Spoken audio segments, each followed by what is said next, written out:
Good afternoon. My name is Dr. Thomas C. Reed, and I am the co-author of a new book that we have out called Introduction to Coaching Sports. Me and the co-authors will be starting this, thank you, Acie, we'll be starting this 7 series on topics that are germane to the Introduction to Coaching book. We'll have guests on, but I wanted to start off the show with our co-authors. And I want to introduce them, and today they'll be speaking on topics that they had major contributions in writings for our book. First, Acie Earl. Acie Earl was an elite athlete, an elite basketball player at the University of Iowa. First round draft pick by the Boston Celtics, also played with the Toronto Raptors and the Milwaukee Bucks, and had an extended 8-year career playing overseas. He currently has 2 training camps, Venom Sports and Junior Venom Sports, was an adjunct faculty member at the University of Iowa, and is an author of 3 of his own books in conjunction with the co-author in Introduction to Coaching Sports: How to Play Overseas, Basket Main Ingredients 1 and 2, and How to Create a College Athlete 1 and 2. Welcome to the show, Acie. Thank you. I'm up to 8 now, but I'm not at Kareem Abdul-Jabbar's level. So that's my goal, to get to 14 books. So I'm up to 8. So I'm happy to be part of the book. Yeah, that we're detailing. And our other co-author is Chad Earl, his oldest brother, right? You're the oldest, right, Chad? No. No. Acie's the oldest. Okay, so he's got it. All right. Chad is the owner of DuPage Fitness and Rehabilitation, Performance Studio in Naperville, Illinois, one of the top performance studios in the state of Illinois, in my humble opinion. Was the assistant director of the Shooting Stars Girls Basketball Academy, one of the top program in Illinois, and had some outstanding female athletes come out of that program who were Division I athletes and went on to do outstanding things. Amazingly has logged over 60,000 hours of sports performance training for elite athletes in Illinois, and is also an adjunct faculty member at College of DuPage. Chad, how you doing? Thanks, Earl. I'm doing great. Thanks for having me on today. I'm excited about speaking on these topics. Great. Well, we're going to dive right into this, guys. Acie, we'll start with you. You know, you had major contributions in our topic regarding elite sports participation and recruitment. Obviously, being an elite athlete yourself, being at one of the top 10 colleges basketball programs during that time, and then also playing in professional sports. For our listening audience, what are some things that you could convey to some elite athletes that we may have that will probably tune into our show, and parents? You know, I know we have athletes that, you know, may not have an opportunity to play at the college level or even the professional level, and we definitely aren't belittling those athletes, but, you know, specifically talking about elite athletes and their participation in sports, what kind of advice could you give them, and based on your own personal experience? Well, I think the biggest thing is, I think sometimes at the youth levels, there's 2 mistakes being made: doing too much too early, trying to get kids on elite teams at 1st, 2nd, 3rd grade, 4th grade, and then not doing enough where a kid has great potential, might have great physical attributes, maybe size, strength, speed, athleticism, and then keeping them at a school ball level or YMCA level for too long, and so then by the time they get to junior high, they're not where they should be or they could have been, because they stayed at a developmental level too long. So I think that's the 2 biggest mistakes that parents and coaches play. I used to have a rule, kind of, if you go to a tournament, if you're winning every tournament, you're not in the right tournament. If you're going to every tournament and you're winning by 10, 20, 30 points, you're not in the right tournament. And if you're going to a tournament and you're losing by 10, 15, 20 points, you're not in the right tournament. So our rule was we should have one easy game where we blow a team out. We should have one close game where it goes either way. And then you should have one game where you get blown out. And that's kind of the like my definition of what you're doing, what you should be doing, and what you can be doing to help your kid succeed. And I just think that sometimes parents don't make those right decisions.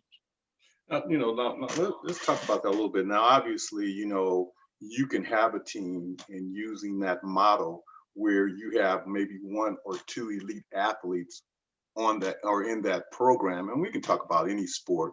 And maybe some of the other athletes are, maybe don't have the potential or the skill set to be considered elite. How do you manage that one or that one or two athletes that's in a program like that, but they have the potential to be. Well, we did that kind of with my oldest kid, Kenya. We started out when I was coaching for my AAU Venom Sports AAU team, travel team. We started out as just a developmental team, and then we kind of ended up we morphed into what I would call a travel team. And then we morphed into a full-fledged AAU team where we played in great tournaments. And so as she started getting better and our team wasn't that good, and we had a couple other girls who were also like that, is we actually got them on other teams as well. Okay. So they could play on a better team and better competition. So and we also encourage that with some of our better kids, like, hey, if you're going to go play on a better tournament next weekend, better competition, better for you, then go ahead. So basically, you're basically sharing kids, or you're sharing kids to a different sport. And I've done that well, and I think Chad has done that, where you have a parent bringing the kid to play on your team or train on a team, and then they're really the parent wants them to play the sport, or they want to play the sport, but they're better at another sport. And so we say, you know what? You should probably play more softball, or play more baseball, or play more football or volleyball. You're good at basketball, but your potential is in another sport. So that's a hard conversation to have. I mean, I had a girl one time who ended up being a great shooter. She ended up setting the record for her high school for most 3-pointers in a quarter. She made 8 in a game. She made 8 3-pointers in a game and didn't play the fourth quarter.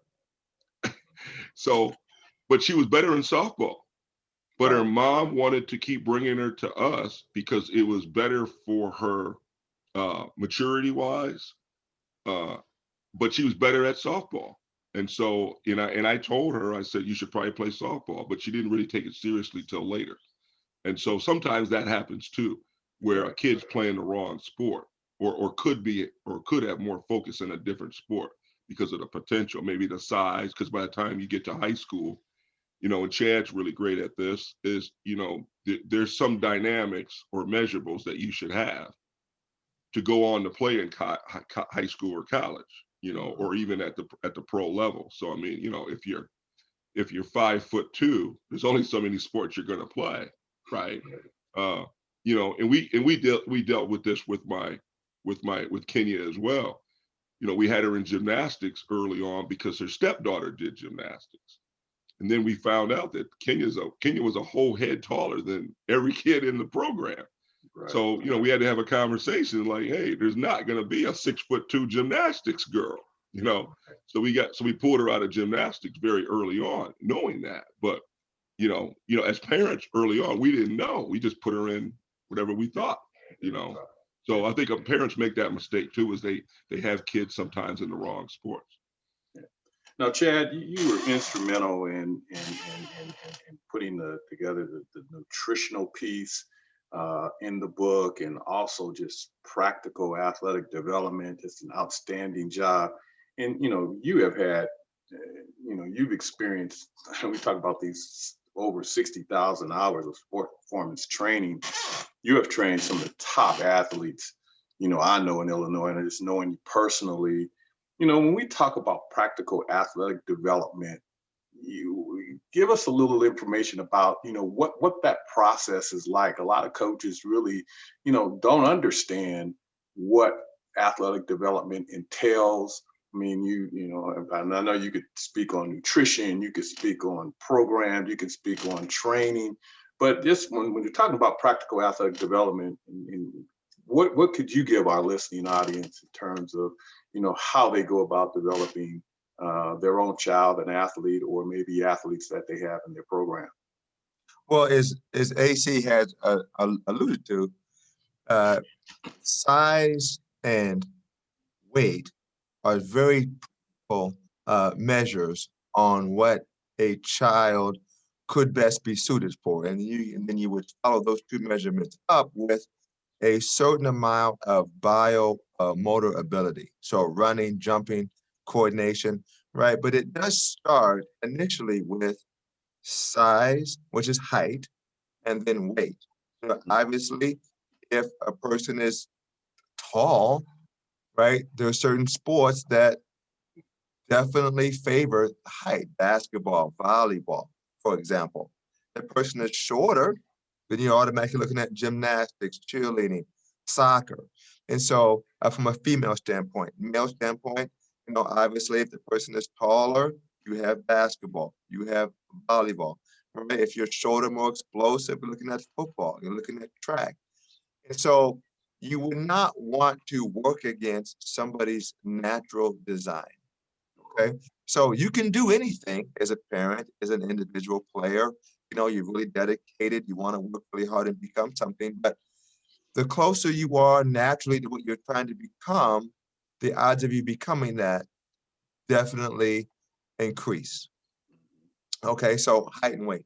And then once you have the structure, the height and weight established, now you want to understand what unique requirements in that sport from a biomotor ability standpoint, speed and vertical and horizontal power, what does that relate to? So for example, maybe you are smaller, but you have a tremendous vertical leap. Well, hey, you're not 6 feet, but you have a great vertical leap. You can play basketball. You can compete from a height standpoint because you can jump as high as a taller individual. Yeah, that was Spud Webb. Remember? Right. That's Nate Nate Robinson, Spud Robinson. Webb, Muggsy Bogues. Yeah. Right. People forget their vertical leap is 50 inches. I mean, so that's different, right? You have a Barry Sanders, a small running back, but the man can squat 700 pounds. So, it's not just, well, he's an undersized guy, he's small and works really hard. No. He has unique biomotor ability. Yeah. So Chad, not to cut you off, but remember, Dad almost made that mistake with me. Right. Had you played football, right? Had you played baseball and football, because our dad was great at baseball, and that was his love. That was his better sport. And so my dad made me play baseball. Right. Here's a guy, but 6'3" as a right. sixth grader, trying to play football. Guy's getting his knees taken out. Right. He guy's 6'3" trying to run a route.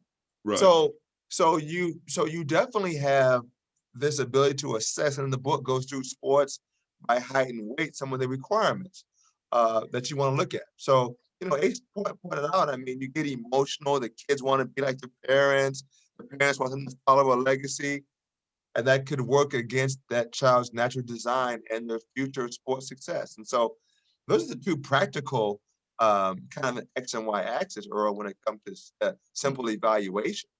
Right.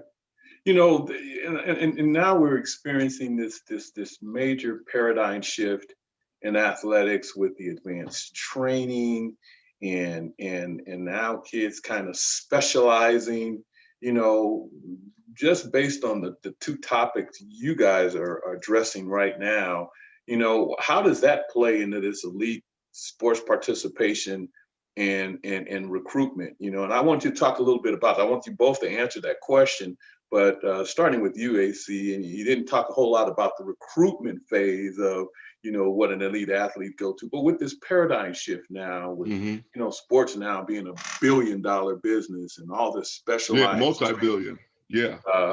Give me some your feedback on just your perception of all of that and how it relates to this elite sports participation? Yeah, so I mean, I'm a big believer in specialization, and there's a couple reasons why. Is what Chad said. If you have a kid who's taller, that's probably going to be a basketball. If it's a girl, it's basketball or volleyball. If it's a boy, it's probably going to be maybe cross country, maybe some football, maybe not a lot of football, but mostly basketball. So, the amount of time a child only has so many hours in the day, right? Because a child goes to school, they have family time, you have homework time, then you have, play time, and then you have the training time. So if a child is playing multiple sports, say this tall kid is playing baseball and this tall kid's playing, something else, soccer, that's maybe 4, 5, 6 hours a week wasted on that sport that they're never going to play. So why don't we use that 4 to 6 hours a week on basketball?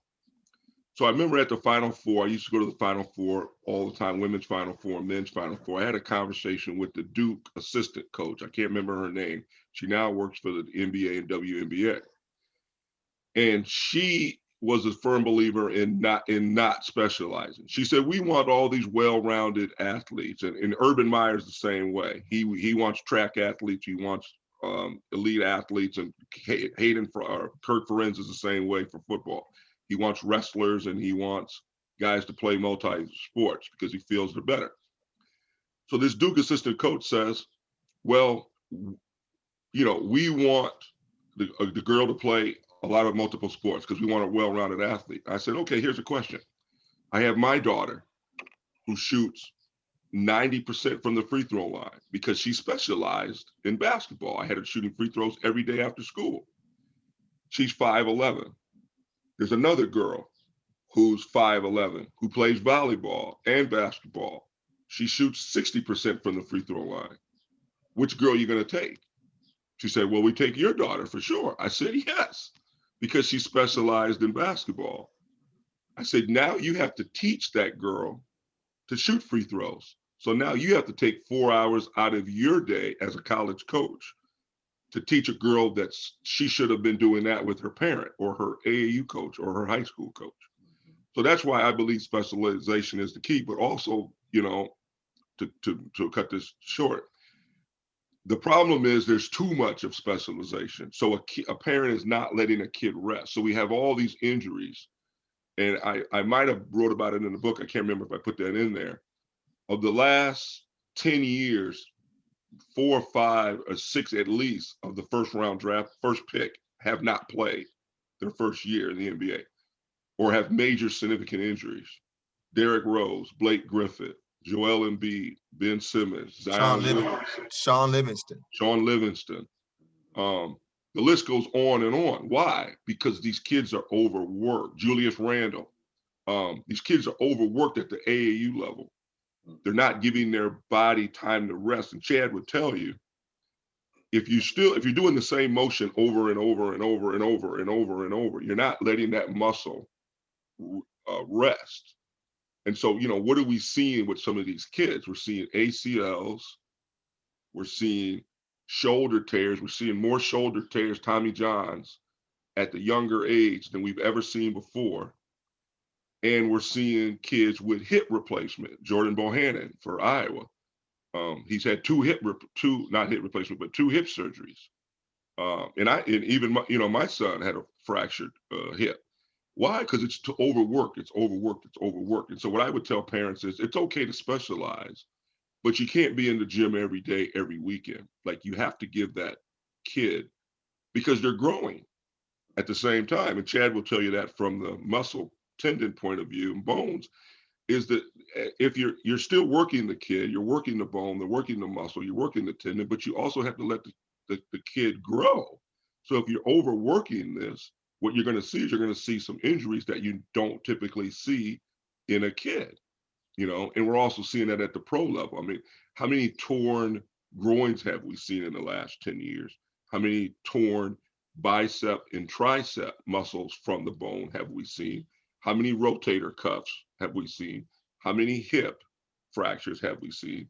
And how many shoulder tears with the Tommy John? We're seeing these injuries that you don't typically see with kids, much less even professional athletes, right? Now, Chad, you know, this is your area of expertise, and certainly you've done enough coaching and AC to obviously comment on this as well. What do you see in today's sport, and with the number and the plethora of athletes that you've dealt with, Chad, and again currently are dealing with? You know, Right. what's the new language, you know, regarding, you know, specialization, non-specialization, Right. you know, from your professional perspective? I think the under over on elite participation. I mean, like I'm in the city of Naperville, and we have 4 high schools of 4 to 5,000 kids each high school. So if you want to make that basketball team, you have to be 15 out of 5,000 to make it. And then you have to play. If you want to play, you have to be 5 or 8 out of 5,000. That's at one high school. Mhm. So as Ace pointed out, to be a varsity athlete as a freshman, how many hours do you have to put in between 10 years old and 15 to beat out 2,500 males competing for the quarterback, point guard? Okay, it's very difficult unless the under over. Shortstop or whatever. Right. That designer Right. position, you Right. have more than 15 kids going for that, okay? Right. So to do that, then the under over then is talent. Talent is the under over. Mhm. So And that's what something you that you control, and that's something that the parent and the kid control.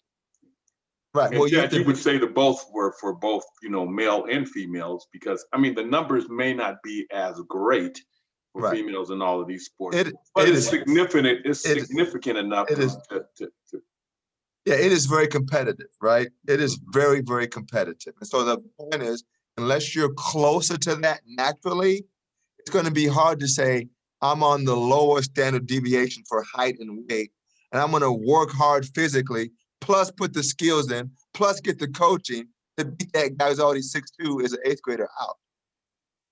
No, you're better off going into track and field. Okay, you're not going to beat the 6'2" point guard in 8th grade because you're 5'7" and you work really Right, hard. right. It's And that's where the it's kids, like what you said, not, Chad, that's where the kids and the parents make a mistake, not going to happen. is they keep trying to climb that hill of doing something that you're better off going to a different sport, Right. right? And so, you know, for Iowa, you know, we don't cut kids mostly because I mean, Chad said, you know, in his city alone, there's 4 high schools. In Iowa, there's only 2.5 million people total. So, we can't afford, the high schools can't afford to cut kids because there's not enough kids to play. I mean, they're actually begging kids to come out and play. So do you So, have this, Ace? Ace, do huh? you have this then? Do you have a competition among coaches for the 3 or 4 talented kids in your school to 100%, play every sport, 100%, right? They 100%, want to beat that one elite kid up to play 100%. Yep. pitching, then Yep. point We had guard. a kid. We had a kid at Yeah. Solon when I coached at Solon. He was the best athlete in the school. I had him as a freshman coach. He quit because he wanted to do baseball and football, and he's really good. His sophomore year, he came back out for basketball. If he did some skill training, he would be very good. He was a great elite athlete as a sophomore. As a junior, he quit basketball, went to baseball and football, then got drafted in baseball. And we were all fighting for that kid. We were all fighting, hoping he came out. If he came out for basketball, he would have been the best defender we had. If he came out for football, he was the best receiver. He actually had scholarship offers for football, but he went to baseball because he got drafted. So, that was a great example where, we're all, as coaches, we were all like, hey, can you let him play for us? Hey, we promise we'll let him, we won't run him too hard. We just want him to play. So that's what a lot of parents don't, they don't understand that those decisions, like make the right decision for your kid, not for you. And sometimes it's hard. I had to pull my daughter, Kenya, as a 6th grader out of soccer. She's the tallest girl. She's 5'11" in the 6th grade. And I think me and Chad had this conversation. Chad said, yeah, be careful, man. ACLs are huge for females. I think we all probably put that in the book at some point. We said, we got to be careful with ACLs. And we had girls, they were girls we were playing against in basketball who were tearing their ACLs in soccer. I told King, I said, you know, I got to get you out of soccer. She didn't want to because her best friend played soccer. Right. So I was the guy, I was the devil of the house for 2 weeks. They didn't speak to me. Her mother and her didn't speak to me for 2 weeks because I pulled her out of soccer. Right. And lo and behold, what happened? Her best friend tore her ACL a few years back. A couple girls on our team tore our ACL. We had a girl that we sent to Creighton. She tore her ACL playing soccer. And I told her, I said, that's what I tried to save you from. So sometimes that's hard to do, but I always tell parents, do it early. Make those hard decisions early, because if you let a kid play too long in a sport, by that time it starts to be more, social and friendship. And right. I don't want to let my teammates down. I've been playing with you guys for 3rd or 4th grade, and now why are you quitting, to play basketball when you were with us since 3rd grade? Right. And that's certainly another topic that we'll get into in our next episode. Guys, I want to thank you. We look forward to sharing sentiments of our book and how they relate to coaching the student athlete. There are a lot of things that we're going to cover, and the guests that we will have will also discuss those topics as they relate to coaching as well. And again, thank you. We'll have several other series of the Introduction to Coaching Sports. Acie, let's show that book again. Our book is available on the book is available on Barnes and Noble, Amazon.com, Google Play, iTunes, pagepublishing.com. We encourage you to purchase our book. We think it's very unique, has a plethora of information about, not only the student athlete, but also coaching as well. And so guys, I want to thank you for taking the time out, and we will see you guys. How many chapters we got? I think we got 12 chapters. There's 12 chapters in there. And we'll go through different parts of those chapters, how they relate. Over 300 pages of information. Yep. Thank you guys. Appreciate you taking time out of your busy schedule. And we will be back with another series of Introduction to Coaching Sports. Thanks, Great guys. job on the cover, Chad. Thank you. All right, Ace. Talk to you. Man. Okay.